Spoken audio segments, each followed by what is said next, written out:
فخر درانی صاحب، آپ سب سے پہلے جاننا چاہیں گے، آپ کیا سمجھتے ہیں اس وقت پاکستان کی ثالثی یا شرکت کیوں ضروری ہے اور کیا کردار ادا کر سکتی ہے؟ بہت شکریہ علینا. دیکھیں یہ جو آپ نے ایشو کیا ہے اس میں تین بنیادی طور کے اوپر، ایک تو پاکستان کا کردار کے حوالے سے بھی ایران کے لیے آپشن کیا ہیں، اور تیسرا جو اسرائیل کے حوالے سے خاص طور کے اوپر جو ایک پوائنٹ آپ نے ریز کیا ہے یہ بڑا امپورٹنٹ ہے. اسرائیل کے اس آرٹیکل میں جو کہا گیا ہے وہ تو امپورٹنٹ ہے ہی ہے، لیکن اس کے ساتھ ساتھ یہ بھی امپورٹنٹ ہے جو کہنے والا ہے وہ کون ہے، اس کا کیا پس منظر ہے اور بیک گراؤنڈ ہے. اگر آپ یہ جو اس آرٹیکل کے جو آتھر ہیں جوس الواریز، ان کا بیک گراؤنڈ دیکھیں تو یہ فارمر سارجنٹ ہیں اسرائیلی گھوسٹ یونٹ کے. اب گھوسٹ یونٹ جو ہے وہ اسرائیل کی سب سے ایلیٹ جو ہے وہ ملٹری یونٹ ہے جو کہ فیوچرسٹک ہائبرڈ وارفیئر کے حوالے سے اسٹریٹجیز اور یہ بناتا ہے. تو اس کی طرف سے یہ جو ایک بتایا گیا ہے تو یہ پاسبلٹی ہے کہ جو یہ بتا رہے ہیں سجیشن دے رہے ہیں ہو سکتا ہے اس کے اوپر آلریڈی کام شروع ہو چکا ہو، کیونکہ اسرائیل کی یہ ایک ہسٹوریکل جو ہے وہ اسٹریٹجی ہے جو پیریفرل جو اس کے حوالے سے ڈاکٹرین کی، کہ وہ ہمیشہ سے یہ جو ایڈورسریز ہیں ان کے یہ پیریفریز کو جو ہے وہ اس کے ساتھ الائنسز بنا کے ان کو ڈسٹرب کرتے ہیں. تو یہ بلوچستان کے حوالے سے میں سمجھتا ہوں بڑا ہی سنجیدگی سے یہ دونوں سائڈوں ایران کو بھی اور پاکستان کو اس حوالے سے یہ دیکھنا ہوگا، کیونکہ پاکستان کی اور جو ایران کے یہ جو تعلقات ہیں اور پھر بلوچستان کی جو سینسٹیوٹی ہے یہ بڑا امپورٹنٹ ہے. اب بات کرتے ہیں کہ یہ جو خاص طور پہ پاکستان کے کردار کے حوالے سے، دیکھیں پاکستان کا جو کردار ہے یہ کوئی ڈپلومیٹک کرٹیسی کے طور کے اوپر یہ اس کو پاکستان کو نہیں اس میں شامل کرنے کے حوالے سے آفر کی گئی ہے، بلکہ پاکستان کے ایک تو سٹیکس ہیں، 900 کلومیٹر کا بارڈر ہے، پاکستان ایک نیوکلیئر سٹیٹ ہے، اور پھر اس کے ساتھ ساتھ جو پاکستان کی ایک یونیک پوزیشن اس ٹائم کرنٹلی ہے وہ یہ ہے کہ یہ دونوں جو فریقین ہیں ان کے ساتھ ورکنگ اور ڈپلومیٹک دونوں ریلیشن شپ بڑے اچھے طریقے سے ہیں، کسی دوسرے ملک کے ایسے شاید نہیں ہوں گے. تو یہ اس وجہ سے پاکستان کی امپورٹنس جو ہے وہ بہت زیادہ اہم ہے اس تمام تر جو مذاکرات کا جو عمل ہے اس کے اندر. آج BBC اردو نے اس حوالے سے ایک بڑا امپورٹنٹ آرٹیکل اس میں انہوں نے بتایا ہوا ہے، ایک جو واشنگٹن بیسڈ جو ٹرمپ انتظامیہ کے ایک اہلکار کا انہوں نے کوٹ کر کے کہ پاکستان نے یہ تمام تر جو ایران کے حوالے سے، چاہے وہ اسرائیل کے ساتھ جب جون 2025 میں جنگ تھی اس ٹائم بھی کردار ادا کیا، اور اس کے ساتھ ساتھ اب بھی پاکستان کا جو کردار ہے وہ بڑا امپورٹنٹ ہے. تو اس لیے میں سمجھتا ہوں کہ پاکستان کو کسی طور کے اوپر یہ ریجن کے اندر کوئی بھی اس طرح کی جو ڈیولپمنٹ ہوتی ہے اس میں اگنور نہیں کیا جا سکتا، اور پاکستان دونوں جو یہ فریقین ہیں ان کے ساتھ ورکنگ ریلیشن شپ ہے، اور سیکیورٹی کا چاہے وہ امریکہ کے ساتھ ہو تو انٹیلیجنس شیئرنگ ہو یا کاؤنٹر ٹیررزم کے حوالے سے پاکستان ان کے ساتھ اشتراک کرتا ہے. اسی طرح ایران کے ساتھ جو ہے بارڈر شیئرنگ کے ساتھ ساتھ جو دونوں کی کچھ کامن جو میں سمجھتا ہوں یہ تھریٹس یا چیلنجز ہیں. تو اس لیے میرا خیال ہے کہ پاکستان کا کردار یہ جو آگے اس جمعے والے دن ہونے ہیں، مذاکرات ہونے ہیں، اس میں بڑا امپورٹنٹ ہوگا. وہ کوئی ایک ایز اے آبزرور یا مبصر کے طور کے اوپر نہیں ہوگا، بلکہ میں سمجھتا ہوں کہ پاکستان اس میں ایک جو ثالث کے طور کے اوپر بھی اس کا آگے کردار ہوگا. اور تیسری جو امپورٹنٹ چیز ہے کہ کیا ایران کے لیے آپشنز کیا ہیں اور کیوں ایران کے لیے یہ ضروری ہے اس ٹائم جو مذاکرات کے حوالے سے. دیکھیں آج اگر آپ دیکھیں ایران کی جو کرنسی کے حوالے سے، آپ کو یاد ہے نا کہ جو ایران کے اندر احتجاج شروع ہوئے تھے اس ٹائم ان کی جو کرنسی ڈی ویلیو ہوئی تھی وہ 1.3 ملین کا ایک جو ریال ہے وہ $1 کے برابر تھا. تو اب جو آج کے دن کی صورتحال ہے وہاں پہ معاشی طور کے اوپر ایران کی 1.585 جو ہے وہ ریال $1 کے برابر ہے. تو ایران کی جو کرنسی ڈی ویلیویشن ہے، ایران کے اوپر دباؤ ہے معاشی طور کے اوپر بھی اور اس کے ساتھ ساتھ اندرونی طور کے اوپر بھی. تو اس لیے ایران کے لیے میں سمجھتا ہوں یہ لازمی جو مذاکرات کے حوالے سے ایک ونڈو ایران کو چاہیے، ایک بریدنگ سپیس چاہیے. تو اس لیے یہ جو مذاکرات کا آگے جو دور ہوگا میں سمجھتا ہوں ایک معنی خیز اور نتیجہ خیز ثابت ہو سکتا ہے. ٹھیک ہے سید محمد علی صاحب، جب ہم ہفتے کے روز اس کے اوپر بات کر رہے تھے تو آپ نے یہ اسرائیل کے کردار اس میں کیا ہے اس کو ہائی لائٹ کیا تھا. اسے تھوڑا آگے بڑھاتے ہیں آج. سر جب یہ چیز اب ایویڈنٹ ہو گئی اور سامنے بھی آ رہی ہے کہ کس طرح سے نہ صرف ایران بلکہ اسرائیل پاکستان میں بھی جو علیحدگی پسند ایلیمنٹ ہے اس کو ابھار کر تو یہاں پر اپنا اثر و رسوخ قائم کرنا چاہتا ہے بلوچستان کے اندر. کیا سمجھتے ہیں کیا یہ جو مذاکرات ہیں ان کا متمع صرف جوہری معاہدے تک ہی رہے گا یا یہ ایکسپینڈ بھی کر سکتے ہیں اور پاکستان کا اس میں شامل ہونا کوئی نتیجہ خیز ہو سکتا ہے یا پاکستان کے لیے بھی بینیفیشل ہو سکتا ہے؟ علینا بہت اہم سوال کیا آپ نے. دیکھیے اس وقت اگر جو موجودہ حکومت ہے ایران میں یا جو سیاسی نظام ہے اس کی جو 46 ایئرز کی تاریخ ہے امریکہ کے ساتھ ان کے تعلقات کی جو نوعیت ہے اس کو 5 میجر ایشوز ہیں. اس میں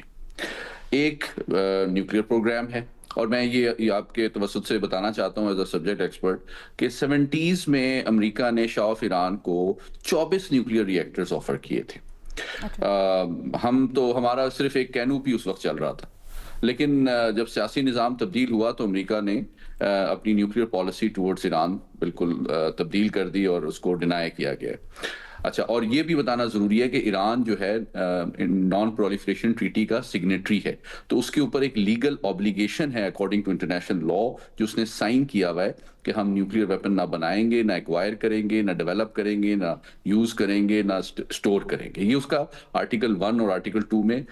کلیئر اوبلیگیشن اس نے سائن کیا ہوا ہے. پاکستان کے اوپر اس طرح کا کوئی اوبلیگیشن نہیں ہے. دوسری بات یہ ہے, دوسرا ایشو اس کا میزل پروگرام ہے جس کو اس نے بہت زیادہ ترقی دی ہے, اور اس کی بنیادی وجہ یہ ہے, اس کا تعلق بھی پہلے ایشو سے ہے کہ چونکہ اس کو ٹیکنالوجی بہت زیادہ ڈینائی کی گئی تھی تو وہ ایک بہت مؤثر ایئر فورس بنانے میں کامیاب نہیں ہوا ہے. تو اس ایئر پاور کی کمزوری کو اس نے کمپنسیٹ کرنے کے لیے مطلب کاسٹ افیکٹو طریقے سے بھی اور انڈیجنس سورسز سے بھی اس نے بہت بڑے پیمانے پہ ہائپرسونک, کروز, بیلسٹک میزائلز وغیرہ ڈیولپ کیے ہیں, جس کا اوبیسلی نشانہ امریکی بیسز بھی والعدید ایئر بیس بھی اور اسرائیل بنتے رہے ہیں. تیسرا ایشو جو ہے وہ جو ان کی پالیسی ہے ایران کی, جو سپورٹ فار متحرک تنظیمیں, چاہے وہ حزب اللہ ہو, ہوتی ہو اور دیگر جو تنظیمیں ہیں, یہ تیسرا ایشو ہے. چوتھا ایشو جو ہے وہ متعدد بات, جس میں پچھلے چند ہفتوں قبل کا واقعہ بھی شامل ہے, رجیم چینج کی کوششیں ہیں, جس میں امریکہ کے کئی اہم اہلکاروں نے کھل کر یہ بات کی کہ ہم رجیم چینج چاہتے ہیں, اور ان کی حوصلہ افزائی کرنے کی بات ہے, جو کہ ایک ڈائریکٹ انٹرونشن کی بات ہے. اور پانچواں ایشو جو ہے وہ ان کے ملک کے اندر دہشت گردی کو پروموٹ کرنا, جو کہ آپ کا سوال تھا, جس میں بلوچ نیشنلزم اور بلوچ انڈیپینڈنس اور بلوچ ملیٹنسی کو سپورٹ کرنا بھی شامل ہے. تو یہ 5 ایشوز ہیں جو کہ اس وقت امریکہ اور ایران کے درمیان درپیش ہیں. اب پاکستان کا ڈیفینیٹلی انرجی سیکیورٹی کے اعتبار سے اور مڈل ایسٹ کے ساتھ جو ہمارے تعلقات ہیں, ہماری ریمیٹنسز بہت زیادہ آتی ہیں, ہماری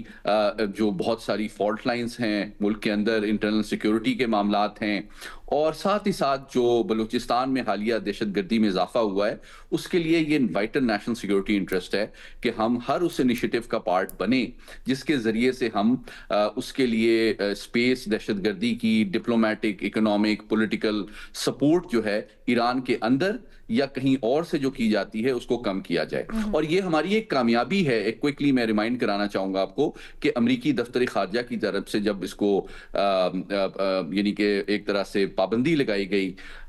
BLA کے اوپر, تو یہ ہماری سفارتی کامیابی ہے, کیونکہ BLA کو اگر امریکہ, پاکستان اور ایران تینوں اگر اس خطے کی سیکیورٹی کے حوالے سے خطرہ سمجھتے ہیں تو یہ ہمارے لیے ایک خوشائند پہلو ہے. اب پاکستان کا جو رول ہے وہ کیا ہو سکتا ہے؟ ایران کے نیوکلیئر پروگرام پہ ہماری جو پوزیشن ہے پاکستان کی وہ بڑی کنسسٹنٹ اور واضح ہے. وہ یہ ہے کہ ہم امید کرتے ہیں اور اس توقع کا اظہار کرتے رہے ہیں. پاکستان IAEA کے بورڈ آف گورنرز کا 3 دفعہ سربراہ الیکٹ ہوا ہے, جو کہ اس بات کا ثبوت ہے کہ ہمارے پاس انٹرنیشنل کمیونٹی کا ایک اعتماد اور سپورٹ موجود ہے. اور ہم اس وقت سیکورٹی کاؤنسل کے نان پرماننٹ ممبر بھی ہیں. تو اس لحاظ سے ہم ایران پہ ہمیشہ یہ کہتے رہے ہیں کہ ان کی جو obligation ہے ایز پر انٹرنیشنل لا جو NPT انہوں نے سائن کی ہوئی ہے وہ اس کا احترام کریں اور ان کو پورا کریں, اور پرامن مقاصد کے لیے ان کو اپنے ایٹمی پروگرام کو ترقی دینے کا حق حاصل ہے، اور ان کا جو تمام تر کوپریشن ہے روس کے ساتھ وہ IAEA کی اوورسائٹ کے اندر ہے۔ اب اصل ایشو اس وقت یہ ہے کہ موجودہ پچھلے 2 سال میں کوئکلی میں کنکلوڈ کرتے ہوئے بتانا چاہتا ہوں کہ امریکہ نے ایک تو اسٹریٹجکلی ایران کو بالکل آئسولیٹ کر دیا ہے، اس کی جو مطلب سپورٹ اور حمایت یافتہ جو متحرک تنظیمیں تھیں ان کو کمزور کر دیا ہے، پلس آپ دیکھیں کہ ان کا بحری بیڑا بالکل ان کے سامنے تیار کھڑا ہوا ہے حملے کے لیے، اور ساتھ ہی ساتھ اکنامک سینکشن اور کوئرشن بہت بڑھا دی ہے۔ تو اب اس وقت یقینی طور پہ تہران کی حکومت یہ سوچ رہی ہے کہ ہمیں مذاکرات کے ذریعے سے کوئی بڑا کنسیشن تو شاید وہ آفر نہ کرے، لیکن ٹائم بائی کرنا اور موجودہ جنگ کے جو منڈلاتے ہوئے بادل ہیں ان کو کم کرنے میں یہ مذاکرات بڑا امپورٹنٹ رول پلے کر سکتے ہیں۔ ایران کے پاس بہت تجربہ ہے اس طرح کی ملٹی لیٹرل ڈپلومیسی کا، اور آپ کو یاد دلانا چاہوں گا کہ 2015 میں بھی جو